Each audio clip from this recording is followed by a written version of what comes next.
better life, a life of love and understanding.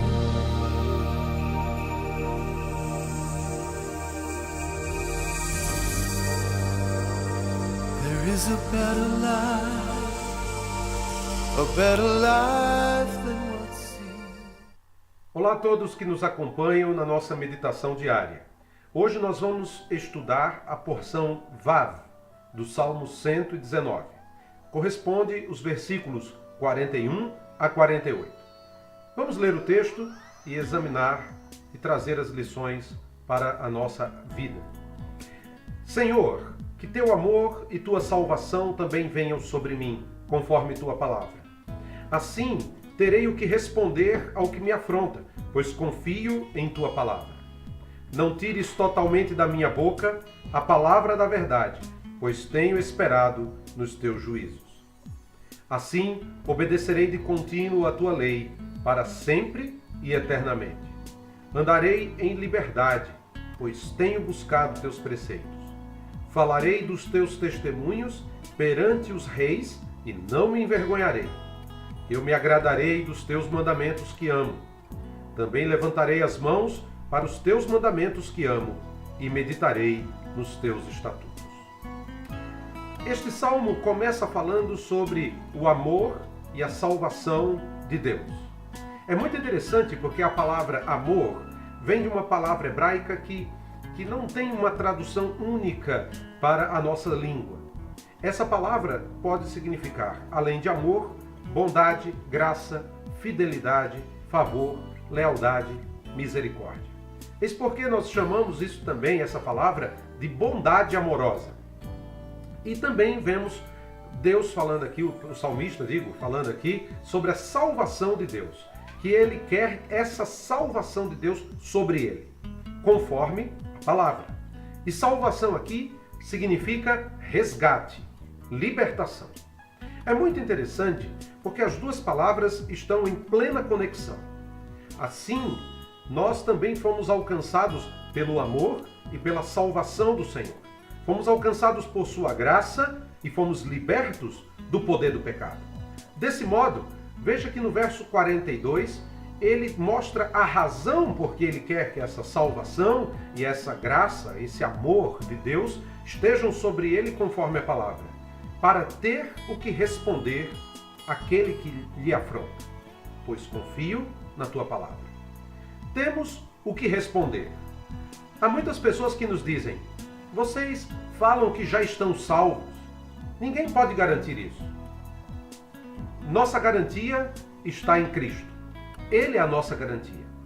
É na palavra de Deus que encontramos a garantia da nossa salvação, da nossa libertação, porque foi a graça de Deus, o amor de Deus, a sua imensa bondade que nos salvou. Não é à toa que Pedro vai dizer em 1 Pedro 3,15 que nós temos que estar sempre preparados para responder à razão da esperança que há em nós. Eis porque o salmista diz: confiamos em tua palavra. Eu confio na tua palavra. A partir do verso 43, ele faz um pedido. Desejo proclamar a verdade. É isso que ele fala. Não tires da minha boca a palavra da verdade, pois tenho esperado nos teus juízos. É muito interessante porque essa frase, não tires totalmente da minha boca a palavra da verdade, tem muito a ver com esse desejo de proclamar a verdade de Deus. Ele não quer que a boca dele fique fechada. Quantas vezes somos impelidos a fechar os nossos lábios, a não proclamar a verdade de Deus? Tempos como os nossos são tempos difíceis, tempos angustiantes, pois as pessoas falam de múltiplas verdades. Entretanto, a palavra de Deus é a verdade absoluta. E nós temos que sempre colocar diante de Deus esse desejo de que a nossa boca não se feche para proclamar a verdade. A partir desse desejo, temos aí os resultados dessa vida que está debaixo da bondade amorosa de Deus. Primeiro, a obediência. Verso 44. Ele coloca: assim obedecerei de contínuo a tua lei, sempre e eternamente. Quem tem o desejo de falar a verdade, quem vive debaixo da graça e do amor de Deus, tem como resultado de sua vida a obediência. Obediência a Deus e obediência à sua palavra. Em segundo lugar, o segundo resultado é liberdade. Verso 45. Andarei em liberdade, pois tenho buscado os teus preceitos. Somente a palavra de Deus pode produzir em nós a verdadeira liberdade. Conhecereis a verdade e a verdade vos libertará, disse Jesus. É a palavra de Deus implantada em nós que faz a transformação de modo que nossa vida experimenta essa liberdade por causa dos preceitos de Deus. Em terceiro lugar, é o desejo de falar. Quando nossa boca fala a verdade de Deus, nós estamos prontos para falar. Falarei dos teus testemunhos perante os reis e não me envergonharei. Que tristeza ver cristãos que se envergonham da palavra, que se envergonham de testemunhar, que se envergonham de dizer, eu creio, mesmo que os outros não creiam, eu creio. Por isso o salmista diz, não tires de mim, não feche a minha boca para falar a verdade. Em verso 47, ele fala do prazer. Eu me agradarei dos teus mandamentos que amo. Esse versículo é muito interessante, porque literalmente esse agradar-se, eu me agradarei, significa ver-se deliciado. Ele se delicia na palavra de Deus. Ele ama a palavra de Deus. E essa palavra lhe dá prazer, lhe dá alegria. É assim com todo servo de Deus, que ama realmente a palavra de Deus. Toda vez que lê, ele se sente maravilhado, abastecido, deliciado.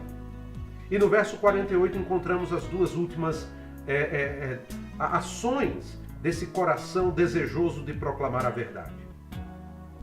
A oração, na primeira parte do verso 48, também levantarei as mãos para os teus mandamentos que amo. Veja, novamente os mandamentos a que ele ama.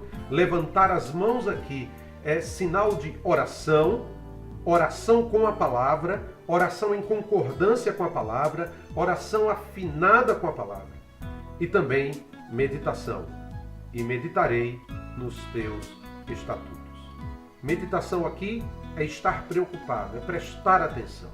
Não é somente orar baseados na palavra, é também meditar na palavra, meditar com atenção, pensar, refletir nos estatutos do Senhor. É isso que significa viver debaixo da bondade amorosa de Deus. O desejo de proclamar a verdade, que se processa em todos esses aspectos. Que Deus lhe abençoe, que você viva desejoso de proclamar a verdade, debaixo do amor, da graça e da salvação de Deus. Um ótimo dia para você.